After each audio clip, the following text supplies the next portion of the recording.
What should a child do with $1? Let me give you the best advice I've got. And this is called sort of middle of the road scenario, and I'll show you how these numbers may change, but here's what I teach. Kids, never spend more than 70 cents. Now you got to pick some number. When I met Mr. Schoaf, I was at about 110%. But remember this, if your outgo exceeds your income, your upkeep becomes your downfall. Good little scenario. So here's the number that I found works best in developing a good financial plan. Never spend more than 70 cents out of every dollar from now on. Now kids ask me what? What do you do with the other 30 cents? Here's my best advice. 10 cents, charity. 10% charity. Supporting worthy projects, helping people who cannot help themselves. Some churches teach tithe, peace, portion. Turning back part of what you take out. Excellent, excellent philosophy. That's what that 10% is.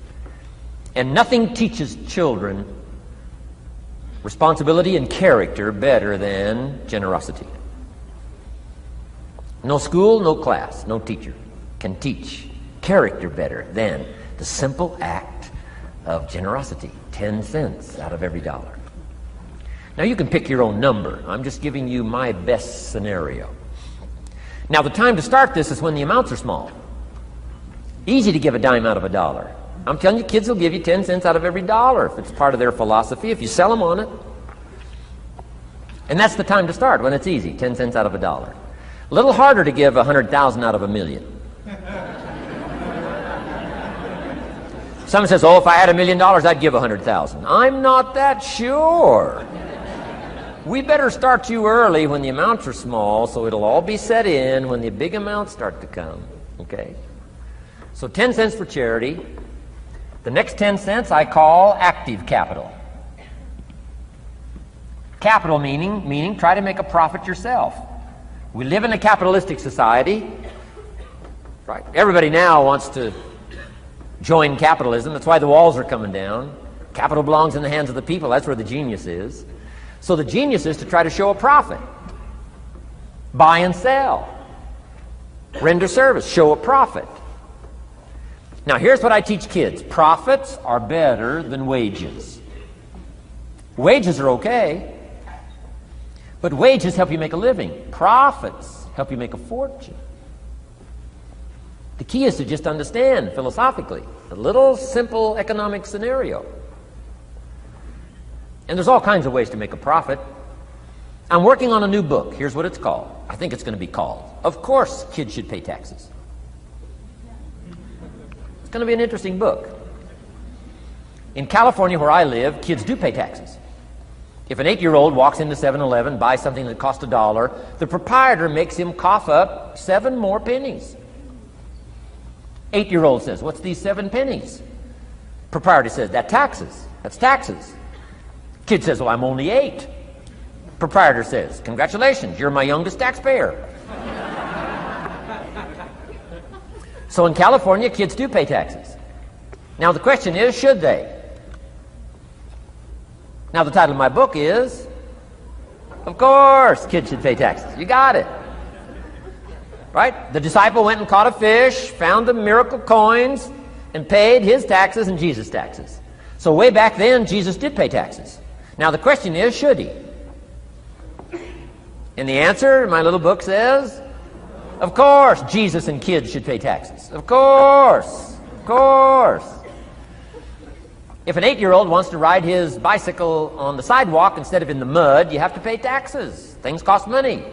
Got to pay taxes.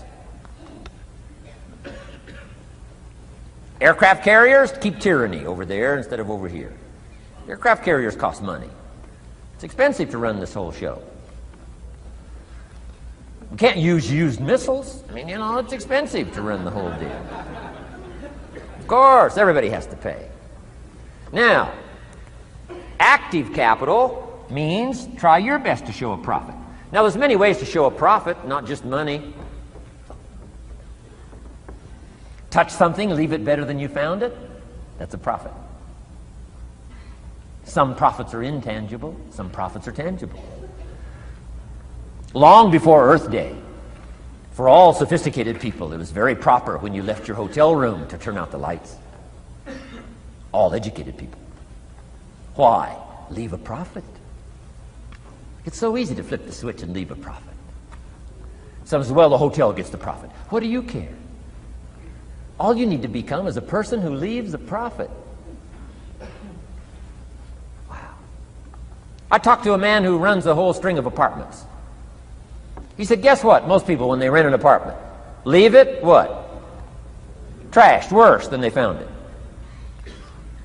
What kind of a reputation would that be? Whatever you touch turns to trash. Whatever you touch gets dirty. Nothing you touch gets better. See, that's a poor philosophy. No wonder it leads to poverty, small lives. As one writer said, living lives of quiet desperation. This is where it all begins. Failure to leave a profit when you can. Turn out the lights. Doesn't matter what it is. Become profit-minded. Profits are better than wages because profit has the potential to make a fortune. Wages has the potential to make a living. So I teach kids, take part of your wages. If you earn the money, take part of it for charity and part of it to see if you can't make a profit. And there's all kinds of ways. My book's going to be full of all kinds of ways kids can make money. I teach kids how to have 2 bicycles, one to ride and one to rent. I mean, it doesn't take long to get into business. You don't have to be a genius. Halfway bright, you can start showing a profit. Now, here's the next 10 cents called passive capital. Meaning, let somebody else use the capital, you provide it, you're passive, they're active. And let them pay you interest. Profits and interest. Unique way to make a fortune. In fact, there's a Bible philosophy. I teach teenagers this Bible philosophy. Here's what it teaches. The borrower is servant to the lender. Wow. So where is the power position? Not a spender, a lender.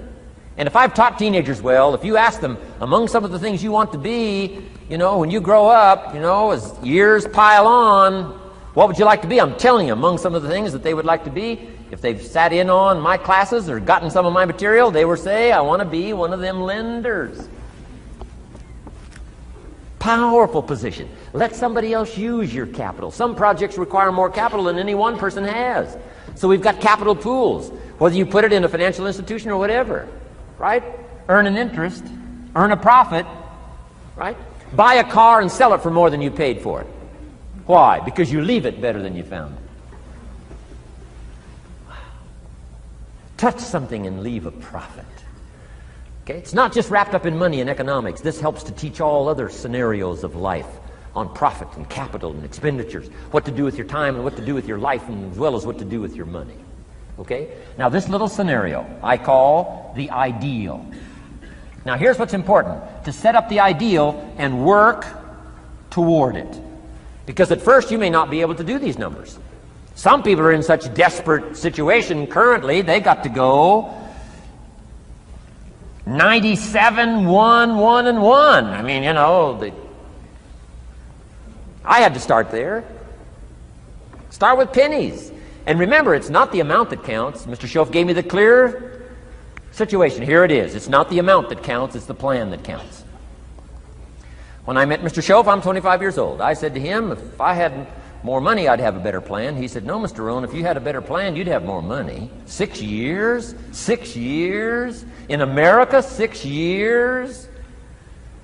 Come on, it's not the money, it's not the amount, it's the plan that counts. So set up an ideal plan like this. Now you can rearrange this and modify it to suit yourself. I'm just giving you here as an example. So set up the ideal and then start making progress toward it. Okay. Because finally these numbers are going to change if you move on up into the higher area, right? The people I work with around the world couldn't spend 70 cents out of every dollar. Would be obscene. That'd be too much. So these numbers are bound to change. I don't know what mine are. Probably 20% up here. A lot larger numbers down here. Okay? So these numbers can change. I'm just offering you a good sample philosophy. Remember, philosophy is the set of the sail.